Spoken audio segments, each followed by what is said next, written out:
Hi everyone, welcome to అపూర్వ వంటలు.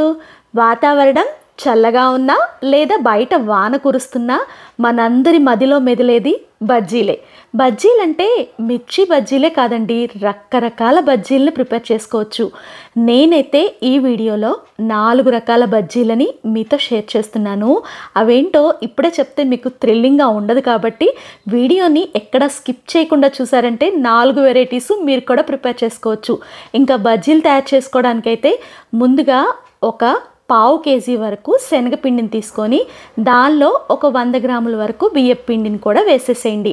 అంతా కూడా బాగా జల్లించుకున్న తర్వాత దానిలో టేబుల్ స్పూన్ సాల్టు అలాగే వాముని అరచేతిలో వేసుకొని క్రష్ చేసుకొని వేసుకోండి.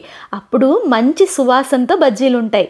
ఇంకా దీనిలో ఒక పావు టేబుల్ స్పూన్ వరకు కారం, పావు టేబుల్ స్పూన్లో సగము సోడా ఉప్పు వేయండి. ఇదంతా కూడా ముందు బాగా కలిసే విధంగా మిక్స్ చేసుకోండి. అప్పుడే పిండికి ఉప్పు కారాలు బాగా పడతాయి. అలాగే దీనిలో కొంచెం కొంచెంగా నీళ్ళని వేసుకుంటూ ఎక్కడా కూడా ఉండలు లేకుండా చక్కగా ఈ బజ్జీల పిండిని మిక్స్ చేసుకోవడమే. మొదటిగా నేను మిర్చి బజ్జీ వేస్తున్నా. దానికోసం కారం తక్కువ ఉన్న మిరపకాయలను తీసుకొని వాటిని శుభ్రంగా కడిగేసేసి పక్కన పెట్టేసుకోండి. ఇప్పుడు రెడీ చేసుకున్న శనగపిండిలో గెరిటెడు కాగుతున్న నూనెని వేయండి. ఇలా వేసి మిక్స్ చేసుకోవటం వల్ల బజ్జీలు అనేవి చాలా క్రిస్పీగా వస్తాయి. అలాగే రెడీ అయిన బజ్జీ పిండిని ఒక గ్లాస్లోకి తీసుకొని పక్కన పెట్టండి. ఇప్పుడు ఒక బాండీలో నూనె వేసి అది వేడయిందో లేదో జస్ట్ చెక్ చేసేసుకొని మిరపకాయల్ని మధ్యలోకి చీల్చుకోండి. ఇలా చీల్చుకోవటం వల్ల పిండి అనేది మిరపకాయ లోపలికి వెళ్ళి బజ్జీ మరింత రుచిగా ఉంటుంది. రెడీ చేసుకున్న గ్లాస్ పిండిలో బజ్జీ మిరపకాయని చక్కగా ముంచేసేసేయండి. ఇలా ముంచిన దాన్ని కాగుతున్న నూనెలో వేసేసి మంటని మీడియం ఫ్లేమ్లో పెట్టుకొని ఈ బజ్జీలని 2 వైపులా తిప్పుకుంటూ ఫ్రై చేసుకోవడమే. మీరు గ్లాస్లో ఇలా బజ్జీల పిండిని వేసుకొని మిరపకాయని దాంట్లో ముంచేసి వేయటం వల్ల బజ్జీ పిండి అనేది ఎక్కువగా బజ్జీకి అంటకుండా చక్కగా మీడియంగా అంటుకొని ఈ మిరపకాయ బజ్జీలు భలే టేస్టీగా ఉంటాయి. ఇంకా ఇలా రెడీ అయిన మిరపకాయ బజ్జీల్ని ఇలానే తినేయచ్చు. లేదా ఈ మిరపకాయ బజ్జీలతో ఇంకొక రెసిపీని కూడా ప్రిపేర్ చేసుకోవచ్చు. ఇవైతే వేస్తుంటేనే వాయలు ఎంచక్క మాయమైపోతున్నాయి. మీ ఇంట్లో కూడా ఇంతేనా?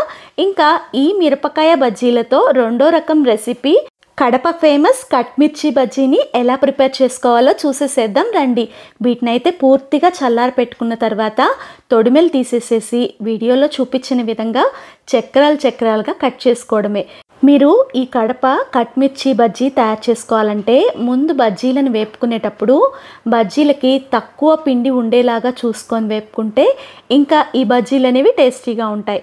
ఇలా రెడీ చేసుకున్న వాటిని బజ్జీల పిండిలో బాగా డిప్ చేసుకొని కాగుతున్న ఆయిల్లో డీప్ ఫ్రై చేసుకోండి. అయితే ఆయిల్ మాత్రం ఎట్టి పరిస్థితుల్లో హై ఫ్లేమ్ పెట్టుకోవద్దండి.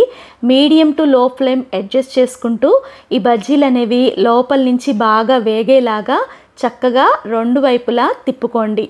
ఇంకా ఈ బజ్జీలు చేసుకోవడానికి ఇంకొక టిప్ చెప్పనా? ఫస్ట్ మనం మిర్చి బజ్జీని తయారు చేసుకునేటప్పుడు వాటిని లైట్గా ఫ్రై చేసుకుంటే రెండోసారి వేపుకునేటప్పుడు లోపల నుంచి ఇంకొంచెం వేగి పైనుంచి క్రంచీగా సూపర్ టేస్టీగా ఉంటాయి ఈ కడప కట్ మిర్చి బజ్జీ. వీటినైతే అలాగే తినొచ్చు, లేదా సాస్ తోటో మైనస్ తోటో ఇంకా ఉల్లిపాయలు చక్కగా సన్నగా కట్ చేసుకొనైనా వీటిని లాగించేయచ్చు. ఇంకా 3వ రకం రెసిపీ గుత్తి వంకాయతో బజ్జీ.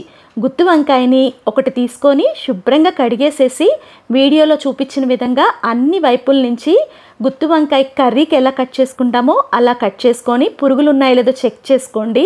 దీన్ని ఇప్పుడు రెడీ చేసుకున్న బజ్జీ పిండిలో ముంచేసేసి ఎంచక్క కాగుతున్న నూనెలో మీడియం ఫ్లేమ్ మంట పెట్టేసేసుకొని ఈ బజ్జీ అనేది లోపల నుంచి చక్కగా ఉడకాలి కాబట్టి 2 వైపులా కూడా దీన్ని టర్న్ చేసుకుంటూ డీప్ ఫ్రై చేసుకోవడమే. ఈ బజ్జీ అనేది ఉడకడానికి కొంచెం ఎక్కువ టైం పడుతుందండి. ఎందుకంటే మనం వంకాయ బాయిల్ చేయకుండా అలాగే వేసేసాం కదా, అది గమనించుకొని మీరు దీన్ని చక్కగా డీప్ ఫ్రై చేసుకోండి. ఇలా రెడీ చేసుకున్న బజ్జీని ఇంకా వడ్డించుకోవడమే. ఈ బజ్జీ అయితే వంకాయ అంటే ఇష్టపడే వాళ్ళకి భలే నచ్చుతుంది. ఇంకా ఈ బజ్జీ అయితే లోపల నుంచి చక్కగా ఉడికి పైనుంచి క్రంచీగా సూపర్ టేస్టీగా ఉంటుంది. ఇంకా 4వ రకం వంటకం ఆలు బోండా లేదా ఆలు బజ్జీని తయారు చేసుకోవడానికి ముందుగా ఒక 4 బంగాళదుంపల్ని చక్కగా ఉడికించుకొని తొక్క తీసేసి స్మాష్ అవుట్ చేసి దాంట్లో ఉప్పు, కారం, అలాగే గరం మసాలా, కొంచెం జీలకర్ర పొడి, ధనియాల పొడి వేసేసి ఇదంతా కూడా బాగా కలిసే విధంగా మిక్స్ చేసుకొని చిన్న చిన్న ఉండలుగా తయారు చేసుకొని పక్కన పెట్టుకోండి. ఇందాక రెడీ చేసుకున్న బజ్జీ పిండిలో ఈ రెడీ చేసుకున్న బంగాళదుంప మిశ్రమాన్ని చక్కగా పెట్టేసేసి ఇక బజ్జీల మాదిరిగా నూనెలో వేపేసుకోవడమే. ఈ బజ్జీలను కూడా మంటని మీడియం ఫ్లేమ్లో పెట్టుకొని వేపుకున్నారంటే పైనుంచి క్రంచీగా సూపర్ టేస్టీగా ఆలు బజ్జీ రెడీ అయిపోతాయి. ఈ ఆలు బజ్జీని పిల్లలు ఈవినింగ్ ఇంటికి వచ్చినప్పుడు స్నాక్స్గా కనుక ప్రిపేర్ చేసి ఇచ్చారంటే వాళ్ళకైతే భలే నచ్చుతాయండి. ఎందుకంటే లోపల మనం స్టఫ్ పెట్టాం కదా, ఆ ఆలు స్టఫ్ అనేది దీనికి హైలైట్ టేస్ట్ని ఇస్తుంది. ఒక్కసారి నేను చెప్పిన టిప్స్తో మీరు కూడా బజ్జీలని ట్రై చేయండి. సూపర్ టేస్టీగా వస్తాయి, క్రంచీగా కూడా ఉంటాయి.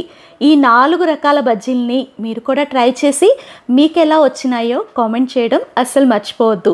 ఫస్ట్ టైం మన వీడియోస్ చూస్తుంటే ఇలాంటి వంటకాల కోసం మన అపూర్వ వంటలు ఛానల్ని సబ్స్క్రైబ్ చేసుకొని పక్కనే ఉన్న గంటను నొక్కారంటే నేను పెట్టే ప్రతి నోటిఫికేషన్ మీకు వస్తుంది. వీడియో నచ్చితే లైక్ చేసి మీ ఫ్రెండ్స్కి, రిలేటివ్స్కి షేర్ చేయండి. Thank you for watching.